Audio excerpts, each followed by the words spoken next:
បាទសូមគោរពនឹងជម្រាបសួរដល់ពុកម៉ែបងប្អូនទាំងអស់គ្នាដែលកំពុងតែទស្សនានិងស្ដាប់ជាមួយនឹង Channel ហោរាសាស្ត្រខ្មែរប្រចាំថ្ងៃ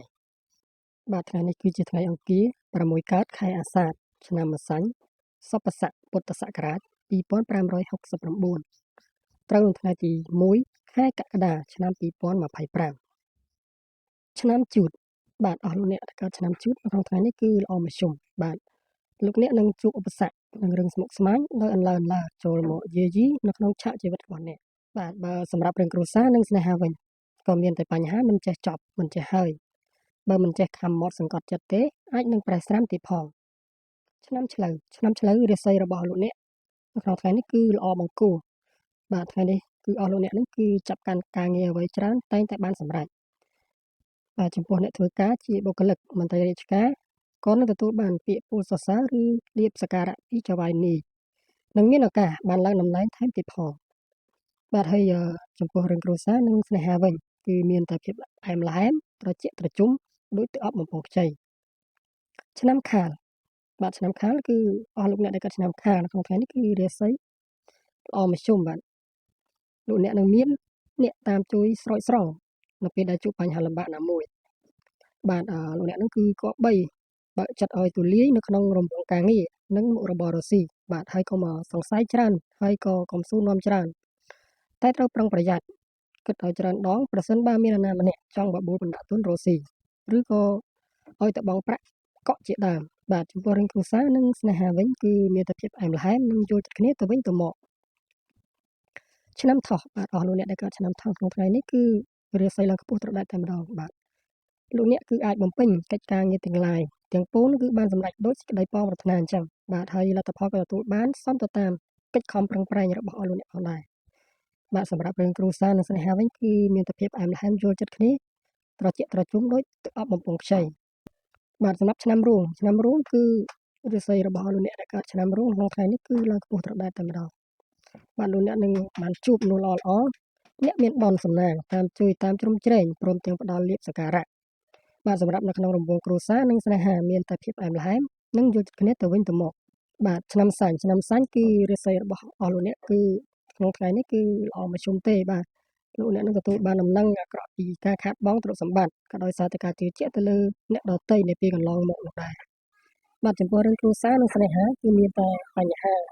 នាំភាពរកម្មរកូសច្រើនអាចឈានទៅរកភាពប្រេះស្រាំថែមទៀតផងបាទឆ្នាំមីនេះគឺរាសីល្អមធ្យមទេថ្ងៃនេះហើយ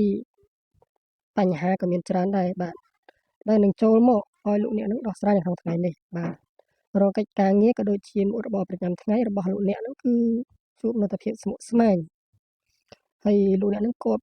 បីធ្វើចិត្តឲ្យត្រជាក់ដើម្បីជៀសវាងពីបញ្ហាទាំងអស់នេះបាទចំពោះរឿងគ្រួសារនិងស្នេហាគឺអាចនឹងជួបរឿងរកម្មរកូសច្រើនបាទឆ្នាំមមែថ្ងៃនេះគឺរាសីឡើងខ្ពស់ត្រដែតតែម្ដងបាទ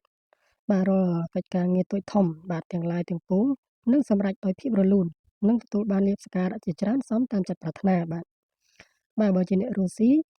ចំនួនជួញដូរតូចធំចិត្តឬឆ្ងាយក៏នឹងទទួលបានតែភាពជោគជ័យដាក់ចុះដោះឡើងធ្វើឲ្យអ្នកជំនាញខ្លួននឹងគឺមានមោទនភាពចំពោះអ្នកបាទហើយសម្រាប់រឿងគ្រួសារនិងស្នេហាគឺមានតែភាពផ្អែមល្ហែមដូចស្រមុចនឹងស្ករឆ្នាំវករាសីថ្ងៃនេះគឺឡើងខ្ពស់ត្រដែតបាទលោកអ្នកនឹងគឺអាចប្រកបកិច្ចការងារយ៉ាងរលូននិងទទួលបានផលគួរជាទីគាប់ចិត្តផងដែរបាទការធ្វើដំណើរជិតឆ្ងាយរបស់អស់លោកអ្នកគឺជួបតែមនុស្សមានចិត្តបុណ្យតាមជួយថែរក្សាបាទហើយចំពោះរឿងគ្រួសារនិងស្នេហាវិញគឺមានតែភាពផ្អែមល្ហែមនិងយល់ចិត្តគ្នាទៅវិញទៅមកបាទឆ្នាំរកានឹងគឺអស់លោកអ្នកដែលកើតឆ្នាំរកានៅក្នុងថ្ងៃនេះគឺរាសីធ្លាក់ចុះបាទលោកអ្នកនឹងជួបតែរឿងសៅហ្មងសោកការនៅក្នុងចិត្តជាច្រើននៅក្នុងរង្វង់កន្លែងការងារក៏ដូចជាកន្លែងប្រកបរបររកស៊ី